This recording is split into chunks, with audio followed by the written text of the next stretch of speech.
Hey folks, welcome to We Built This White Lake. My name is Amy Van Loon. I'm the Executive Director of the White Lake Area Chamber of Commerce and Visitors Bureau. And I'm Stephanie Ware, Director of Events and Membership for the White Lake Area Chamber and Visitors Bureau. And we are your hosts for We Built This White Lake, which is a series of podcasts. We are interviewing local businesses and organizations to hear their story.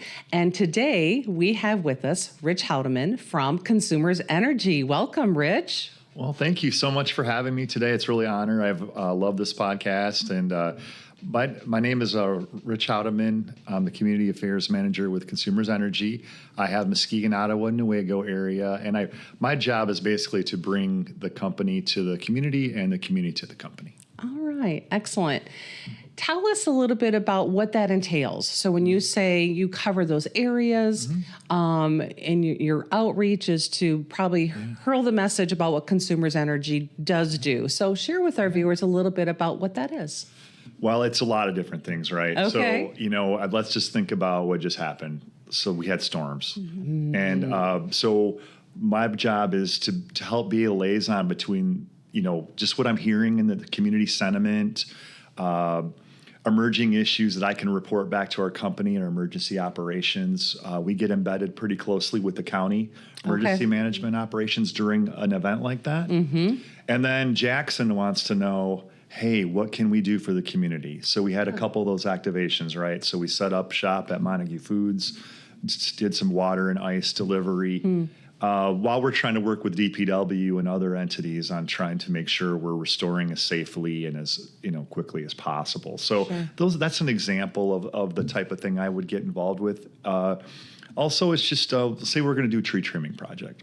Okay. Whitehall and Montague love their trees, and I know that, and I know Whitehall for sure is a Tree City USA. So I'll get with the team at the city, Scott and Brian, and maybe chat with the council members to say, this is our approach to the work. And this is our tree planter we're going to have. Here's his contact information. We want to make sure this project goes as well as it can to not only help keep the lights on, but to keep your city looking great. Are there other Rich Houdemans throughout the state? Yeah, I'm about one of about 16 or 17. Oh, Just wow. depends on the time. But sure. Yeah, we're only in the Lower Peninsula. Okay. So Michigan or Consumers Energy only serves in the Lower Peninsula. All right. Didn't know that. Yeah. Interesting. Yeah. So tell us a little bit about how it started and where it all began, which is a broad question because Consumers Energy is statewide. So maybe even specifically out in Muskegon County, out in the White Lake area. Yeah, so we started it in about 1886, and down in Jackson. Okay. The Foote brothers were engineers, and they actually had a mill. And there was some emerging technology out east in New York that was transferring that mill type of generation technology to electricity. And the transmission of electricity was also becoming possible. And so right around that time, those gentlemen decided to try something. And they sent a 25-mile transmission line to Kalamazoo from a Trowbridge Dam on the Kalamazoo River. And it worked. So that was their first generation attempt using hydropower right around the turn of the century. So otherwise, they were just little generators, just doing a couple street lights, like in a downtown area. So that's just kind of what electricity was back then. Actually, in Muskegon, I can cover more locally a little later. So Croton, Rogers, and Hardy, the hydro era was about a 30-year period where a lot of our 13 hydros were built. And there wasn't a grid back then. So a lot of the power that like a Croton or Hardy made went to a city specifically. And that's Croton went to Grand Rapids to help power the office furniture, or the furniture industry. Hardy really helped fund, World War I production. Wow. And then Coal kind of came in on the back end of that to help really ratchet up the generation for the growth, the post-war growth. So that's kind of how that worked. But so we've always had our headquarters in Jackson. We became Consumers Power in 1927. It was just a lot of mom and pop generators around the state that they kind of consolidated. We were Commonwealth Power back around the turn of the century, and then we became Consumers Power. Our headquarters was in Jackson. Then in 1999, we built our current building, and then we became Consumers Energy in 1997. So that's kind of how the always joke is that, if somebody says something about Consumers Power, it's like, okay, it's okay, we'll still cash your check. It's like, well, it's funny because we know like whoever we're talking to is my age, because anybody that's probably over 50 would still call it Consumers Power. 90% of the time. Wow. It's fine. And their money's still good, no matter what. Yeah, it's like we know what you're talking about. It's like doing business as. Yeah, close enough. Yeah. What an interesting industry when you hear about that history of the development of power and electricity. I mean, if you started back in the 1800s that we're talking, and to see this industry and the mass amount of power that is used in our state, that's pretty significant. Right. Yeah. I mean, that growth, the arsenal of democracy, Hamet was a big user of power, and, coal, the Cobb plant was a massive contributor. And then like around the 70s, some nuclear came on board, and then Ludington Pump Storage was built in 73. And that provides about a quarter of our generation, our daytime generation, Ludington Pump Storage. It's a massive project. Power sales are pretty flat today, but when Michigan was really growing, coal and nuclear were really, really big, really important. That's what it was needed to enable that growth to occur, like in a modern way. Mm-hmm. Mm-hmm. What do you feel are some of the biggest challenges that Consumers Energy, Consumers Power has seen over the years? Well, I think we are in a regulated environment, so. I think what we try, there are a lot of different hands that dictate legislative policy and energy policy, and at the federal level and at the state level. Mm-hmm. So we have to kind of take those mandates and make a solvent utility work, and in a way that's reliable and affordable for our customers. So, back in about 2009, 2008, there was an edict from the state of Michigan that 10% of your energy had to be from renewable sources. Well, we're just like, oh my gosh, it's kind of expensive to do that. At the time, it's getting a lot less expensive now. Solar's really not too expensive to put in, but back then it was not really done very well. So we used wind. Oh, so sure. you see on your way to Ludington, and in the Thumb area, we have a ton of wind. Oh, that's where the wind regimes in Michigan are really strong. So we have about 15% of the power we make right now is renewable. Is that right? Mm-hmm. Interesting. Yep. I don't know. Did I answer your question? It does. Yes. Okay. And with the hurdles always comes the victory. So what are some of the biggest victories you've seen? Well, I would say that, we are really starting to get into a situation where we have a nice portfolio of, gas is getting really inexpensive. The fuel, for coal, for years, it was dug out of the ground out west, trucked across the country in a rail car, and then dumped and then pulverized and then shot into these 13-story boilers with 1,300 people or 300 people working at a plant.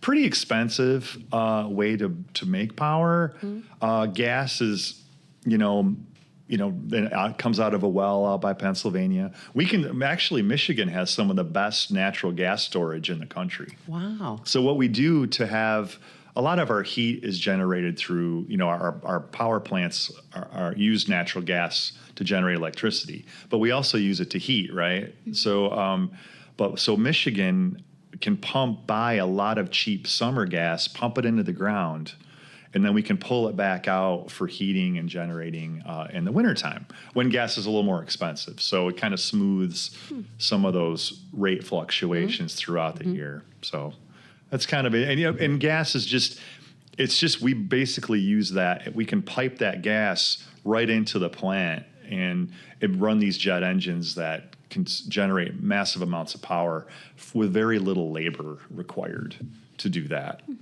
Interesting. Yeah, but I like coal. I love it. It's just the coal plant environment is really cool. It's a good family. It's it's kind of run its course, but it's a pretty cool environment. Anyway. Do you feel we'll see coal as time goes on go more and more by the wayside? Yeah, so there'll be maybe, a lot of the area coal plants have closed, right? So we're closing Campbell in May of 25. Holland and Grand Haven have closed their coal plants for their municipal services. And I think DTE is closing theirs in 2032, I think. Okay. So by 2032, Michigan will be pretty much coal-free. Wow. Yep. You think of power and electricity and energy. It's something we take so for granted until we don't have it. And then, then we are up in arms of, come on, Consumers Energy, get our power back on. We're like offensive line, I think. It's like nobody notices until we're not doing our job when the quarterback gets sacked, It's like, so we have to make sure the quarterback's able to throw the ball down the field. Yeah. And we just want to help Michigan be a prosperous state. And we know we have to do that well. Think of like data centers and AI and all these things that are coming online and electric vehicles, that are really energy intensive. So we have to make sure we have a good plan to weather all that down the road, because it takes a long time to bring power online, so you have to be able to read the tea leaves a little bit on what needs will be 5-10 years down the road. Right. To make sure you're prepared for that. Then you have legislators that are going to make rules too that you have to be mindful of that'll impact how you do your business. Yeah, that's a lot. That's a lot to keep in line and to be mindful of. And share with our listeners just a little bit, and you've already touched on it somewhat, of how Consumers Energy has impacted the community. Well, the people that work for us are our neighbors. We live where we serve, and that's awesome. We have a ton of people that are going to our stores here that work, that are keeping the lines up and restoring them and repairing them when the storms come, and designing a lot of different things. So those folks are right here. We're usually the number one taxpayer in a county, like say in Ottawa County, where we have 2 power plants. We are 8 times the next closest taxpayer. And really, Ottawa County has 2.5 times grown since we opened the Campbell plant in 1962. So it's just, and then Cobb was really, powered prosperity here. And now we have a solar project that's going to be really massive for Ravenna Public Schools and Moreland Township, in the county at large and the ISD. Sure. But so the pipes and wires and the plants that we have around the state are really important contributors to the local economy. So. And Rich, what would you say is your parting message? What is it you want people to know about maybe Consumers Energy as a whole, or locally what you do? Well, thanks, Stephanie. I think, it's all local, right? So I think what we just want to make sure is that, as our journey of generation, I know some folks are really concerned about where's the power going to come from when we close Campbell. Well, it's a big grid, and it's not just one asset here. We have assets all over the state that are powering Hamet, that are powering MasterTag, CatchMark, the chamber office, in the schools. So we have a plan, and we're going to be there. So even though the generation may not happen locally, it's going to come in and help our businesses and residents be, prosperous. When we're out in the field, just keep an eye out. If you see a wire down 25 feet away, slow down and go around our crews. Yeah. And, Gnarly Heifer served our folks during the storms, and, they were so awesome to do that. So that's what's great about our community. our crews are passionate to serve, and the community appreciates them when they need them most. So it's a special thing. Well, and we have the privilege of having you live right here in Whitehall and representing our community as you go out and about. So thank you for all that you do, and not only serving the Chamber of Commerce, but other areas of interest. And we really appreciate all the hard work being done. So it's a wonderful place. It's wonderful to be a part of the chamber, and hope the future's bright, and it's a lot of fun. Great. Hey, thanks for joining us, and thank you to our listeners today for joining us here at CatchMark Technologies podcast recording studios. So until next time, take care.